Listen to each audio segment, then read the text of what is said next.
चलो भाई कबीर के भक्तों, तुम्हें एक कबीर की हम चौपाई सुनाते हैं, जरा सुनो इसको जरा। और फिर उसके बाद इस चौपाई का विश्लेषण करेंगे, आप भी बड़े प्रसन्न हो जाएंगे। कबीर अपनी चौपाई में कहते हैं, कबीर कुत्ता राम का मोतिया मेरा नाव, गले राम की जेवड़ी चित खेचे तित जाऊं। अर्थात कबीर कहते हैं कि मैं राम का कुत्ता हूँ और मेरा नाम मोतिया है। मेरे गले में राम की जंजीर पड़ी हुई है और मैं उधर ही चला जाता हूँ जिधर वो ले जाता है। प्रेम के ऐसे बंधन में मौज ही मौज है। एक तरफ तो कबीर महाराज ये कह रहे हैं कि मैं निराकार राम की उपासना करता हूँ, तो निराकार भगवान का कुत्ता कहाँ से पैदा हो गया, जरा हमें ये बता दो भाई जरा। तुम सबसे पहले तो मैं ये बताऊंगा, ये नशेड़ी था कबीर, ये भांग की गोलियां खाता था।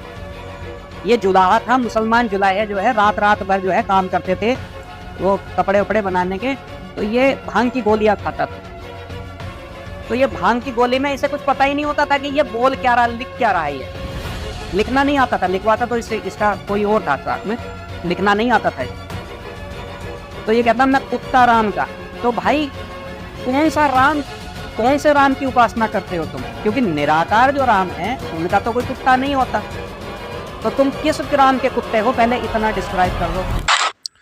पखंडी अमित आचार्य जी, आपको तो पूरी तरह से समझ में नहीं आया कबीर सागर क्या है, इसका अनुवाद कैसे करना है, क्या करना है नहीं करना है, इसके बारे में आपको तो कुछ समझ में आया नहीं।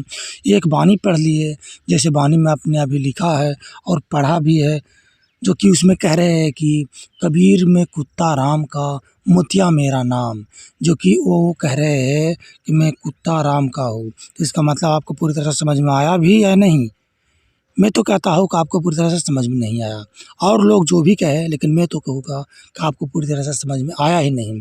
क्योंकि कुत्ता का मतलब यह होता है, कबीर कुत्ता राम का कहने का मतलब है कि जो भगवान होता है, भगवान के जो भगत होते हैं वो दास की तरह रहते हैं। जैसे कि किसी के घर पे अगर आप कुत्ता को देखते हो तो उस घर पे रहने के बाद में कुत्ता जो विनम्र से रहता है, उसको जो भी टूक मिलता है वो खा लेता है। उसी प्रकार भगवान के अधीन जो रहता है, एक एग्जाम्पल के लिए दिया गया है, सैंपल दिया गया है, इस तरह से रहना पड़ता है तो भगवान प्रसन्न होते हैं, उनको हर तरह से सुख देते हैं। तो वाणी का पूरा जो कि बनता है सरलार्थ इस तरह से आपको करना नहीं आया, अनुवाद इस तरह से आपको करना नहीं आया, जिस कारण से आप मूर्ख के मूर्ख रहे, मूर्ख पंडित ही बने रहे। इसलिए ब्राह्मणों को मूर्ख के कैटेगरी में रखा जाता है।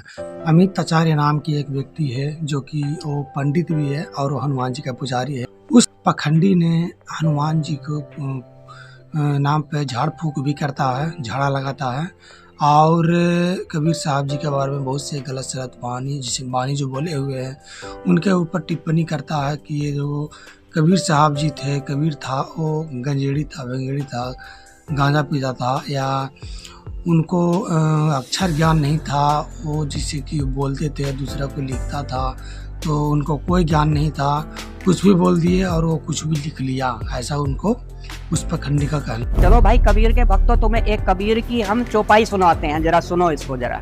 और फिर उसके बाद इस चौपाई का विश्लेषण करेंगे, आप भी बड़े प्रसन्न हो जाएंगे। कबीर अपनी चौपाई में कहते हैं, कबीर कुत्ता राम का मोतिया मेरा नाव, गले राम की जेवड़ी चित खेचे तित जाऊं। अर्थात कबीर कहते हैं कि मैं राम का कुत्ता हूँ और मेरा नाम मोतिया है। मेरे गले में राम की जंजीर पड़ी हुई है और मैं उधर ही चला जाता हूँ जिधर वो ले जाता है। प्रेम के ऐसे बंधन में मौज ही मौज है। एक तरफ तो कबीर महाराज ये कह रहे हैं कि मैं निराकार राम की उपासना करता हूँ, तो निराकार भगवान का कुत्ता कहाँ से पैदा हो गया, जरा हमें ये बता दो भाई जरा। तुम सबसे पहले तो मैं ये बताऊंगा, ये नशेड़ी था कबीर, ये भांग की गोलियां खाता था।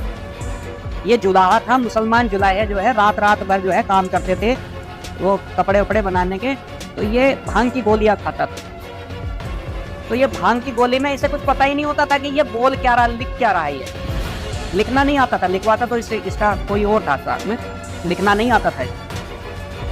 तो ये कहता मैं कुत्ता राम का। तो भाई कौन से राम की उपासना करते हो तुम? क्योंकि निराकार जो राम है उनका तो कोई कुत्ता नहीं होता, तो तुम किस राम के कुत्ते हो, पहले इतना डिस्क्राइब कर दो। पखंडी अमित आचार्य जी, आपको तो पूरी तरह से समझ में नहीं आया कबीर सागर क्या है, इसका अनुवाद कैसे करना है, क्या करना है नहीं करना है, इसके बारे में आपको तो कुछ समझ में आया नहीं। एक वाणी पढ़ लिए, जैसे वाणी में आपने अभी लिखा है और पढ़ा भी है, जो कि उसमें कह रहे हैं कि कबीर में कुत्ता राम का, मोतिया मेरा नाम, जो कि वो कह रहे हैं कि मैं कुत्ता राम का हूँ। इसका मतलब आपको पूरी तरह से समझ में आया भी या नहीं? मैं तो कहता हूँ कि आपको पूरी तरह से समझ में नहीं आया, और लोग जो भी कहे, लेकिन मैं तो कहूँगा कि आपको पूरी तरह से समझ में आया ही नहीं। क्योंकि कुत्ता का मतलब यह होता है, कबीर कुत्ता राम का कहने का मतलब है कि जो भगवान होता है, भगवान के जो भगत होते हैं वो दास की तरह रहते हैं। जैसे कि किसी के घर पे अगर आप कुत्ता को देखते हो तो उस घर पे रहने के बाद में कुत्ता जो विनम्र से रहता है, उसको जो भी टूक मिलता है वो खा लेता है। उसी प्रकार भगवान के अधीन जो रहता है, एक एग्जाम्पल के लिए दिया गया है, सैंपल दिया गया है, इस तरह से रहना पड़ता है तो भगवान प्रसन्न होते हैं, उनको हर तरह से सुख देते हैं। तो वाणी का पूरा जो कि बनता है, सरलार्थ इस तरह से आपको करना नहीं आया, अनुवाद इस तरह से आपको करना नहीं आया, जिस कारण से आप मूर्ख के मूर्ख रहे, मूर्ख पंडित ही बने रहे। इसलिए ब्राह्मणों को मूर्ख की कैटेगरी में रखा जाता है।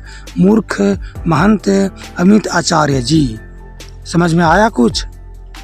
हाँ, एक बात और, जब श्री राम जी श्रीलंका से रावण को युद्ध में हराकर सीता जी को जो वापस लेकर आए, तो उस समय जो कि सीता जी ने हनुमान जी को एक उपहार के रूप में एक मोतियों का माला दिए। उस मोतियों का माला को हनुमान जी ने तोड़ तोड़ कर जब देखने लगे तो सीता जी ने उस पर कुछ टिप्पणी की, बोली कि हनुमान तूने ये क्या किया, इसको ऐसे क्यों तोड़? तब श्री हनुमान जी ने बोले कि जिस माला में श्री राम नहीं, वो माला मेरे किसी काम का नहीं, वो पत्थर का समान है। और ये कहकर हनुमान जी वहाँ से चल दिए। और आगे देखिए इसके बाद में क्या हुआ, आपको मिलेगा प्रमाण। कबीर साहब जी को गुरु बनाए स्वयं बजरंग बली ने। तू रहा वानर का वानर ही, तू जंगल में ही शोभा देता है। ये सुनकर हनुमान जी को बहुत बुरा लगा और वो मायूस हो गए। माता जी, मुझे इन मोतियों से क्या काम था? मैं तो ये देख रहा था कि यदि इन मोतियों में राम का नाम हो तब तो ये मेरे काम के हैं, वरना ये कंकर मेरे किसी काम के नहीं हैं। सीता जी के इस बर्ताव से हनुमान जी अयोध्या नगरी से चले गए और जंगल में एक पहाड़ी पर जाकर बैठ गए। हनुमान जी को बहुत दुख हुआ कि मैंने क्या नहीं किया इनके लिए, और आज इन्होंने मुझे एक छोटी सी बात पर इतना लताड़ दिया। हनुमान जी के अयोध्या से लौटने के उपरांत कुछ दिन बाद हनुमान जी की भेंट एक साधु से होती है। राम राम भाई हनुमान। राम राम महात्मा जी, आइए बैठिए। और सुनाओ हनुमान। महात्मा जी, अयोध्या में भगवान रामचंद्र जी आए हुए हैं। भाई हम तो उस राम के भक्त हैं जो कभी जन्मता मरता नहीं, वो कभी माँ के गर्भ से नहीं जन्मता।